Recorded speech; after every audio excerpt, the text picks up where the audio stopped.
Deixa eu dizer uma coisa para vocês. Eu sempre peço a Deus,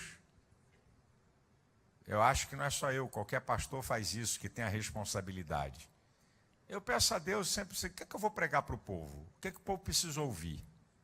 É o que eu pergunto a Deus. E eu estava na viagem em Israel, que eu levei uma caravana agora a Israel, já tinha me comprometido, e lá eu estava dizendo, Senhor, o que é que eu vou falar para o povo domingo? O que é que eu vou falar para o povo domingo? O que é que o povo precisa ouvir? Aí o Espírito Santo me lembrou de uma mensagem que eu preguei em 2012, lá no Templo Antigo. E como, se você tiver uma memória muito boa, você que ouviu, guardou 50% da mensagem. Se você for um cara com a memória muito boa, hein? Se a memória não for muito boa, pode não ter guardado nada. Precisa ouvir de novo. E também sempre tem alguma coisa nova que Deus revela, que a gente nunca prega a mesma coisa. E aí você vai entender porque Deus me levou a pregar essa mensagem. Eu estou pregando para mim e estou pregando para você. Abra a sua Bíblia em Daniel, capítulo 6, versículo 16 e 17. Livro do profeta Daniel. Livro do profeta Daniel, capítulo 6, versículo 17 e 18.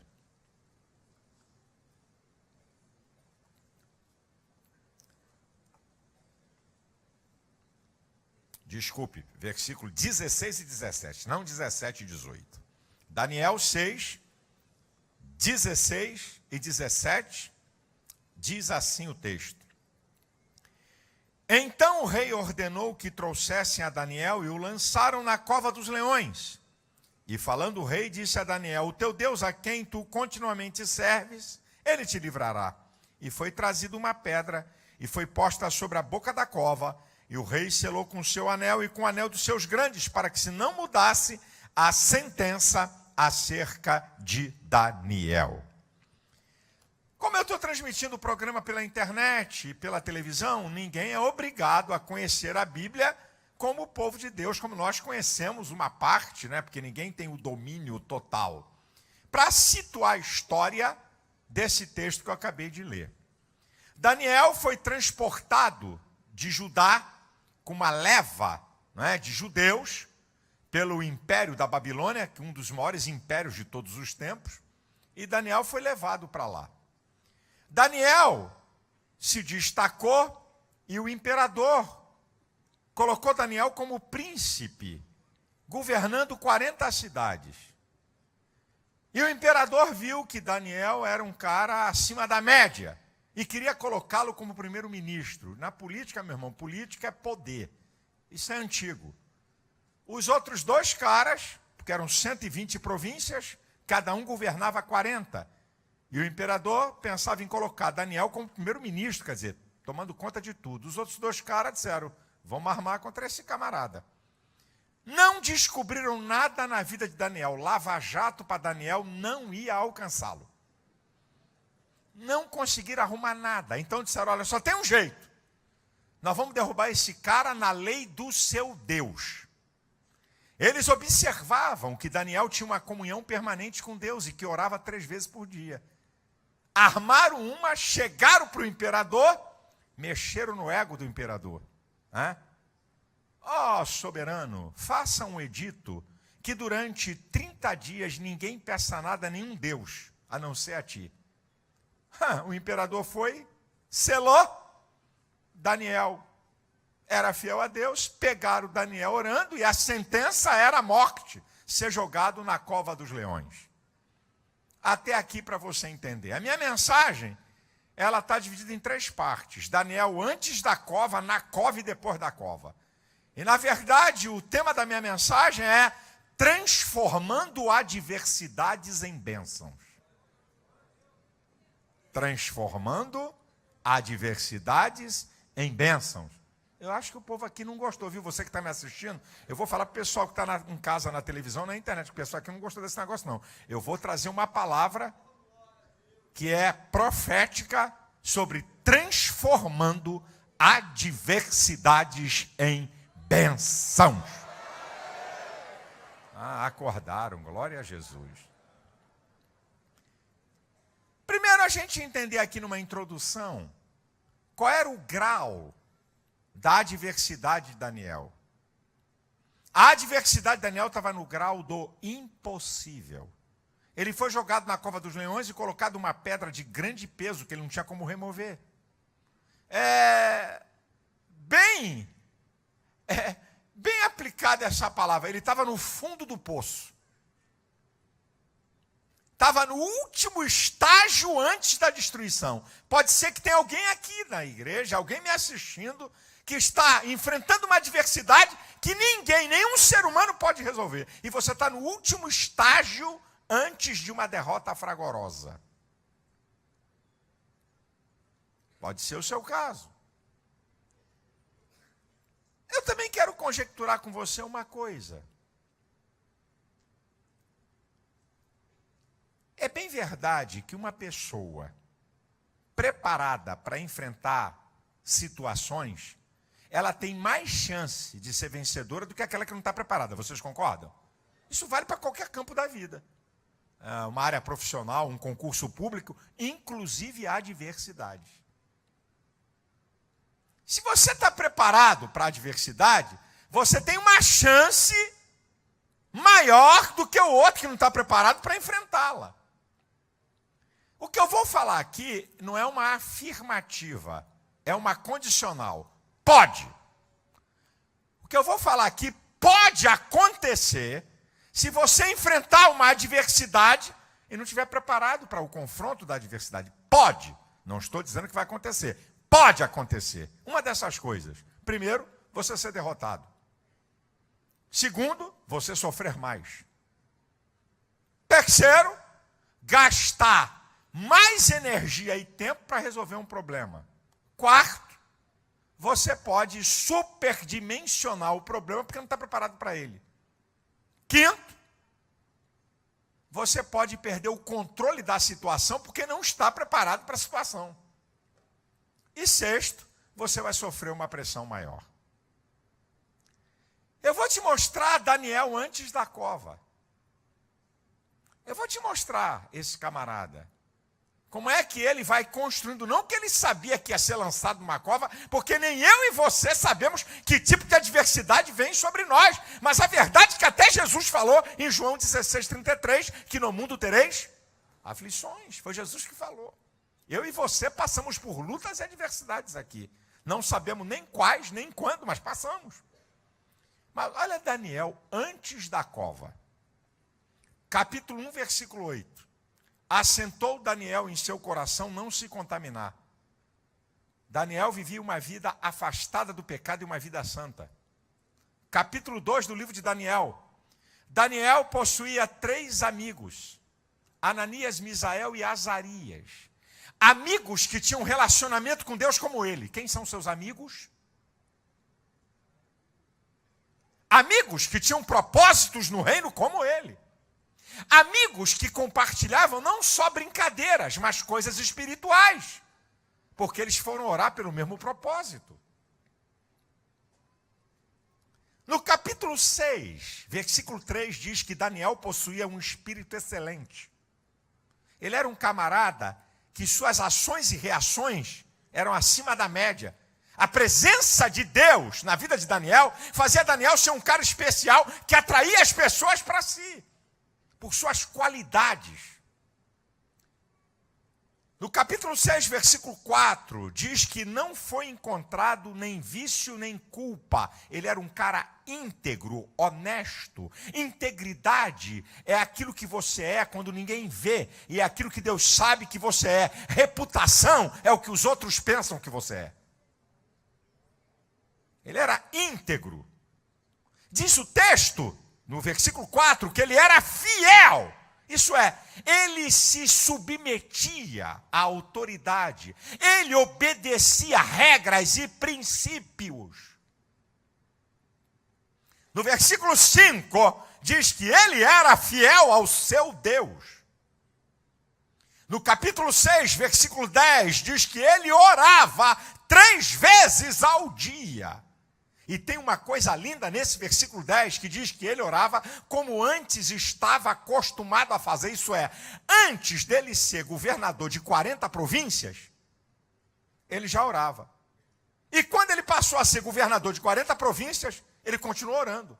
A posição não mudou, o relacionamento dele com Deus. E olha que naquela época não tinha telefone, não tinha zap, não tinha e-mail, não tinha avião, não tinha carro de velocidade. E tinham províncias que distavam mais de 100 quilômetros uma da outra. Isso indica que Daniel tinha um relacionamento permanente com Deus. E diz nesse versículo 10 do capítulo 6, que Daniel era um homem que aprendeu não só a pedir, mas a dar graças a Deus. Ele não era um murmurador. Eu vou fazer uma observação aqui. Se hoje, estou conjecturando, tivéssemos numa monarquia absolutista, como estava Daniel, e o imperador fizesse um edito durante 30 dias, ninguém pode pedir nada a Deus nenhum. Você sabe que isso não ia atingir muito crente? Vou repetir, tu não entendeu? Eu vou repetir para tu entender. Se hoje, estou falando em tese, tivéssemos uma monarquia absolutista e se baixasse uma norma que durante 30 dias crente nenhum pode orar, crente nenhum pode ler a Bíblia, crente nenhum pode fazer essas coisas, muito crente não ia ser atingido. Porque não ora nada durante 30 dias, não lê a Bíblia durante 30 dias. Esse edito não atingiria. Eu vou dizer uma coisa aqui porque eu não vou guardar e não vou deixar passar. Agora, olha que esse estado da federação é um estado pujante, tem igrejas fenomenais, mas começa uma cultura em São Paulo, começa uma cultura em igrejas em São Paulo, de ter culto. Tem igrejas em São Paulo que só tem culto domingo de manhã, tem 3 cultos, domingo de manhã, hiperlotada. O que está acontecendo na América e a decadência moral e espiritual lá, estão querendo colocar aqui. Tem 3 cultos de manhã, várias igrejas em São Paulo. E tomara que em nome de Jesus seja repreendido de lá e não alcance a nossa nação. Nem o dia que o cara diz que é do Senhor, o hipócrita fariseu não é capaz de vir num culto à noite, porque vai de manhã. 3 cultos de manhã, a igreja só abre domingo de manhã, faz 3 cultos, e ninguém quer saber mais de nada. Então é assim, ó, hiperlotadas. E tem que fazer 3 cultos, porque os hipócritas só têm tempo para domingo de manhã, porque seus interesses, porque sua vida cristã é medíocre, de relacionamento superficial com Deus, não dá tempo, porque os seus afazeres são muito maiores do que priorizar o reino de Deus, como Jesus disse em Mateus 6,33. Olha quem era Daniel. Agora eu vou te mostrar Daniel na cova. Olha as lições. A cova representa a adversidade, lutas. Olha o que a gente pode analisar. Humanamente falando, Daniel estava sozinho, não adiantava ser amigo do rei. De vez em quando na nossa vida, lutas e adversidades que a gente passa, não adianta ser amigo de gente influente. O abacaxi é teu, o pepino é teu. Você se sente sozinho, igual a Daniel. Daniel não tinha como sair daquela situação, a cova estava tapada, talvez está igual a você. Você está numa situação que você não tem como sair, de luta e adversidade, aí a coisa vai piorar. Porque além dele não poder sair, ele não tinha como enfrentar. Quem é que enfrenta o poder dos leões? Talvez o que você está enfrentando é uma força e um poder muito maior do que o teu, que além de você não poder sair dessa situação, você não tem como enfrentar a situação, porque tem um poder maior do que o seu. Eu li aqui, Daniel 6, 16 e 17, havia uma sentença de morte, foi colocada uma pedra e selada para que ninguém mudasse, ninguém podia remover aquela pedra, senão morria. Talvez sobre o teu caso, a luta que você está passando, a adversidade, tem uma sentença de derrota. Daniel foi lançado na cova no final de um dia e foi tirado no outro dia de manhã. Isso indica que essa luta e essa adversidade tem um tempo. Eu não sou Deus. Talvez para você poucos dias. Para outros, alguns meses. Para outros, alguns anos. Mas ela tem um tempo. Ela tem um tempo. Deus está mandando te dizer que ela tem um tempo. Essa luta e essa adversidade tem um tempo. Agora, qual é o grande segredo para Daniel não sucumbir na cova? Além de toda essa preparação, existe um grande segredo. Rapaz, eu já vi tanta conjectura boba de pregador querendo inventar besteira. Não, Deus mandou um anjo e falou para os leões, essa carninha é muito magra, eu vou mandar carne com vontade, não come ele não. Vamos para a Bíblia? A Bíblia responde. Por que os leões não engoliram, não trucidaram Daniel na cova? Capítulo 6, versículo 23, está aqui a resposta. Por quê?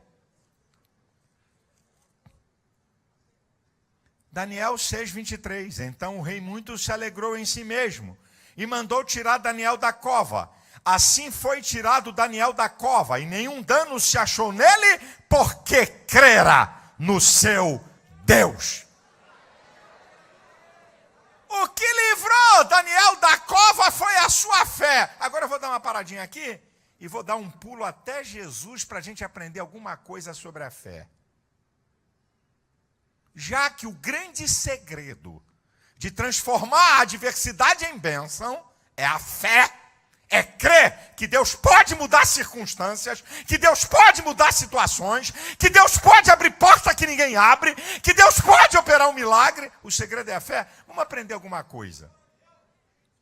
Em Marcos capítulo 5, a partir do versículo 22, é quando Jairo, o principal da sinagoga, vai até Jesus e roga para Jesus ir até a casa dele, porque a sua filha estava moribunda. Isso é no último estágio para morrer.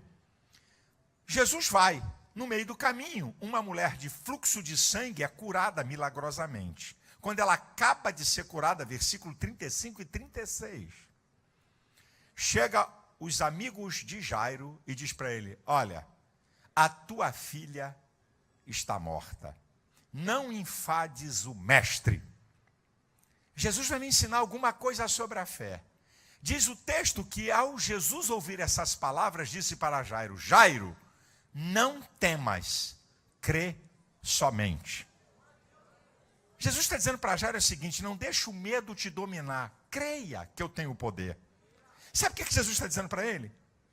Não te preocupe com a opinião dos outros, não deixe a palavras de incrédulos dominar você, crê somente.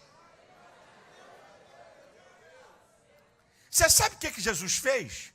Jesus afastou todo mundo e só deixou Pedro, Tiago e João entrarem na casa. Sabe o que ele está ensinando? Fique perto de gente que crê. Sai de perto de gente incrédula. Sai de perto de gente que vai botar minhoca na tua cabeça. Sai de perto de gente que duvida que você pode sair dessa situação. Fique perto de gente que crê que Deus tem poder para reverter qualquer processo e abrir qualquer porta e te dar a vitória que você precisa.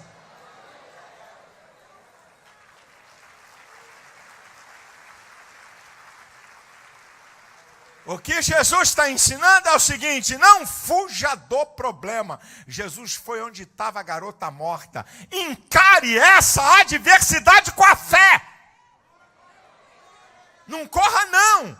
Não finja que não está entendendo. Encare essa adversidade do teu casamento. Encare esse problema com teu filho. Encare essa situação financeira. Encare essa enfermidade. Encare essa perseguição na fé em Deus. Meu irmão, não existe impossível para a fé. Marcos 9, 23 diz: se tu crê, tudo é possível ao que crê. Meu irmão, Deus não fica alegre com crente que fica falando língua estranha o tempo todo. Não estou dizendo que você não fale.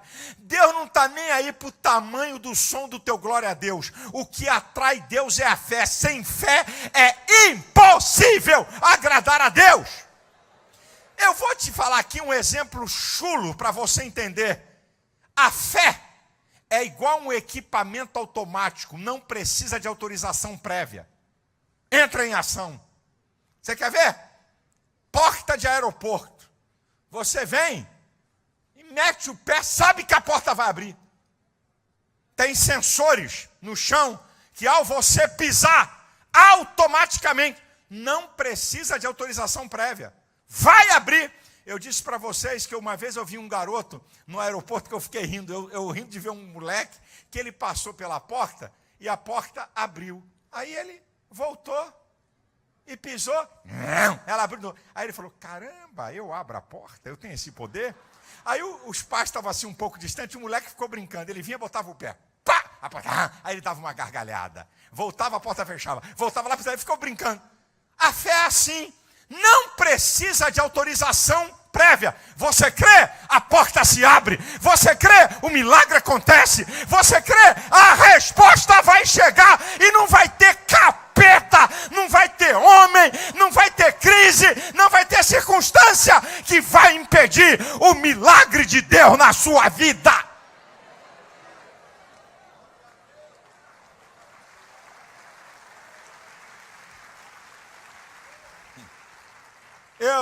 Eu fico aqui conjecturando, e eu vou fazer uma conjectura que eu não estou fugindo. A Bíblia não diz que Deus quebrou as patas dos leões. Não diz isso não. A Bíblia não diz que Deus mandou um anjo para matar os leões. Não diz isso não. A Bíblia não diz que Deus mandou um anjo para encurralar num canto os leões. Então imagine comigo. A Bíblia diz que Deus enviou um anjo para tapar a boca dos leões. Tu imagina, eu fiquei imaginando quando eu estava preparando a mensagem, eu na cova, e um leão passando na minha cara. Ai.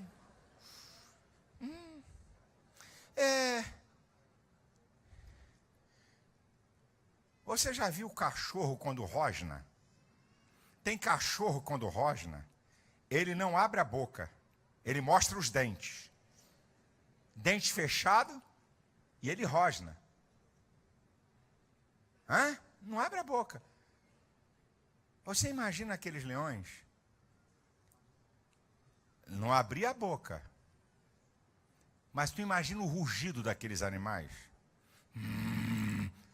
Mostrando o dente para Daniel. Oh, Jesus. Ai. Imagina um leão chegar cara a cara.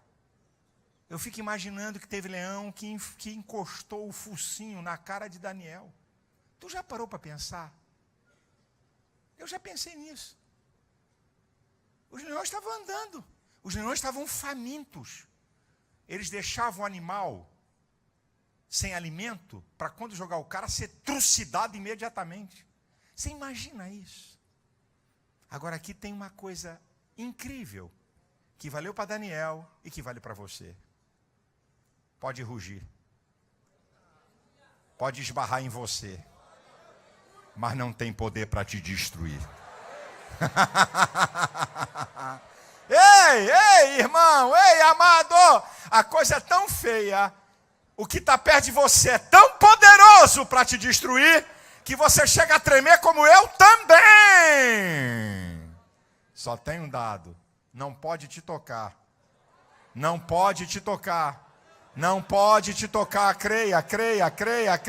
Não vai te tocar, não vai te destruir, não vai acabar com a sua vida. Vem escape de Deus, Ele vai transformar essa adversidade em bênção.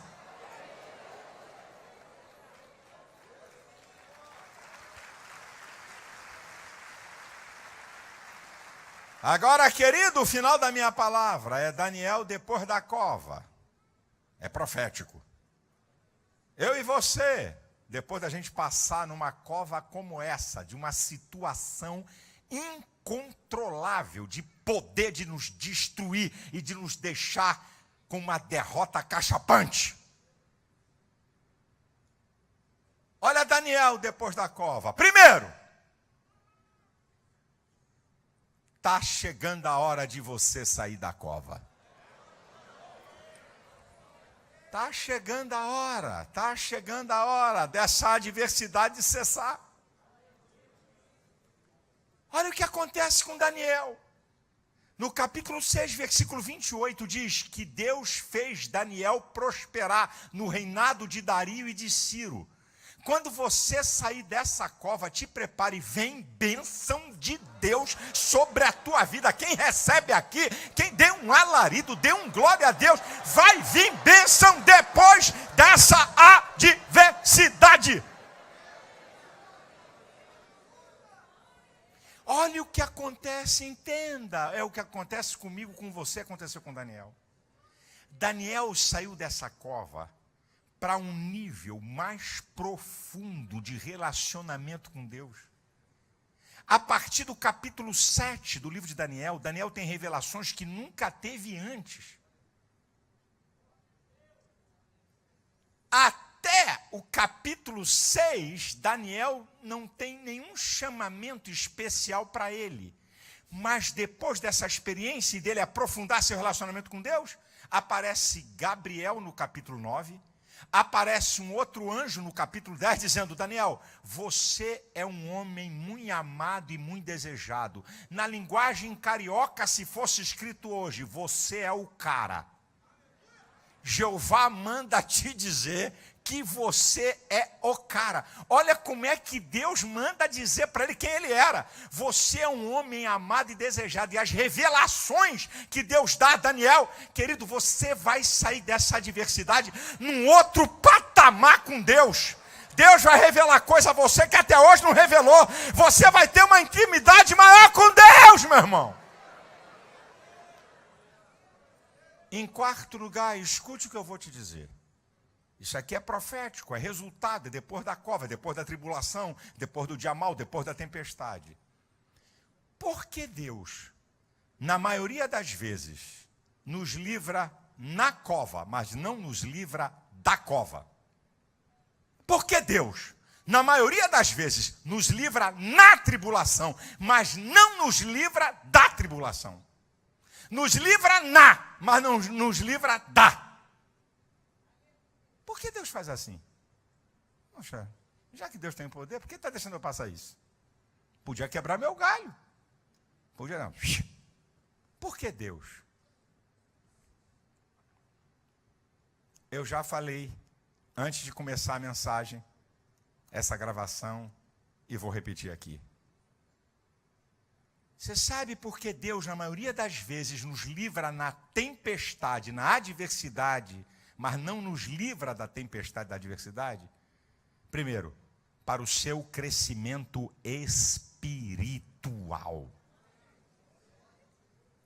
Um texto que eu já citei, que está na Bíblia, várias vezes eu citei esse texto, Romanos 5,3. Porque sinto prazer na tribulação, porque a tribulação produz a paciência a experiência a esperança, e a esperança não traz confusão, porque o amor de Deus está derramado em nossos corações, pelo Espírito Santo que nos foi dado. Olha quanta coisa a tribulação produz. Aprende a ter paciência, tem experiência, e aprende a ter esperança, sabendo que outras lutas você vai escapar também. Olha o que Paulo diz em 2 Coríntios, capítulo 4, versículo 16 ao 18. Por isso não desfalecemos, ainda que o nosso homem exterior se corrompa, contudo o interior se renova de dia em dia, porque a nossa leve e momentânea tribulação produz em nós um peso de glória muito excelente, não atentando nós para as coisas que se veem, mas para as que se não veem, porque as que se veem são temporais e as que se não veem são eternas. Paulo chama de leve e momentânea tribulação, e vai ver o que Paulo passou. Produz peso de glória. Tudo isso que está acontecendo comigo e que acontece com você, as lutas que eu tenho enfrentado, as lutas que você tem enfrentado, é para o seu crescimento espiritual. O Salmo 119, versículo 71, o salmista diz assim: foi-me bom ter sido afligido para que aprendesse a tua lei. A adversidade fez com que ele aprendesse a lei de Deus. Porque Deus, na maioria das vezes, nos livra na tribulação e não da tribulação. Sabe por quê? Para os teus inimigos verem a tua vitória e serem derrotados fragorosamente. Toda a turma que armou para Daniel morrer na cova, todos eles viram Daniel sair da cova e foram jogados e destruídos na cova. Os teus inimigos vão ver a tua vitória e vão ser derrotados. Porque Deus, na maioria das vezes, nos livra na tribulação e não da tribulação. Livra na cova, mas não livra da cova. Olha o porquê. É lindo o texto, esse eu vou ler. Está no capítulo 6, versículo 26. Olha que coisa linda. Olha o que daria o edito do imperador. Da minha parte é feito um decreto, pelo qual, em todo o domínio do meu reino, os homens tremam e temam perante o Deus de Daniel, porque ele é o Deus vivo e para sempre permanente. O seu reino não se pode destruir e o seu domínio é até ao fim. Sabe por que Deus nos livra na tribulação e não da tribulação? É porque Deus vai ser glorificado na tua vitória. Vai ter ímpio que vai dizer, olha cara, de fato você tem um Deus de verdade. Gente que trabalha com você e que debocha da tua fé, vai ter que glorificar a Deus pela tua vitória.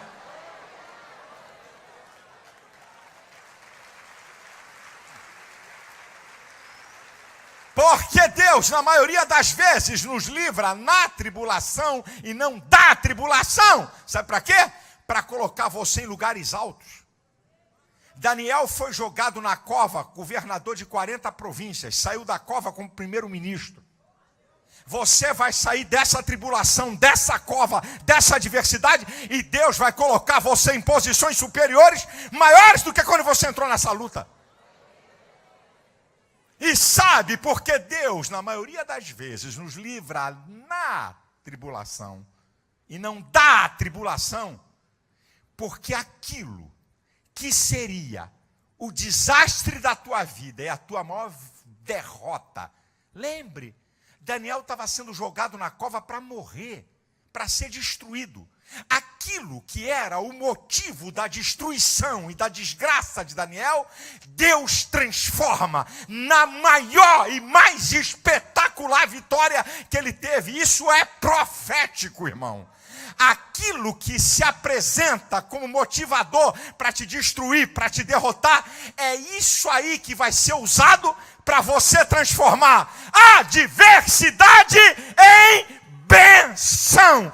Essa luta, essa tribulação, esse dia mau, esse mar encapelado, essa tempestade, é essa aí que está tudo preparado para te destruir, que Deus vai usar para ser a vitória mais retumbante da tua vida. Quem recebe essa palavra aqui, se você está me assistindo, dê um glória a Deus, diga, é para mim, eu recebo essa palavra.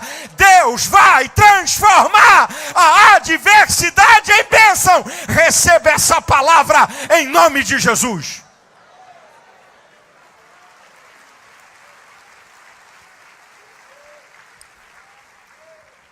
A igreja de pé. Aleluia. Eu estou vendo pela fé. Muita gente vai ser tirada da cova. Muita gente vai ser tirada da cova. Eu estou declarando na autoridade da palavra e do nome de Jesus. Toda essa luta, toda essa tribulação não vai te destruir.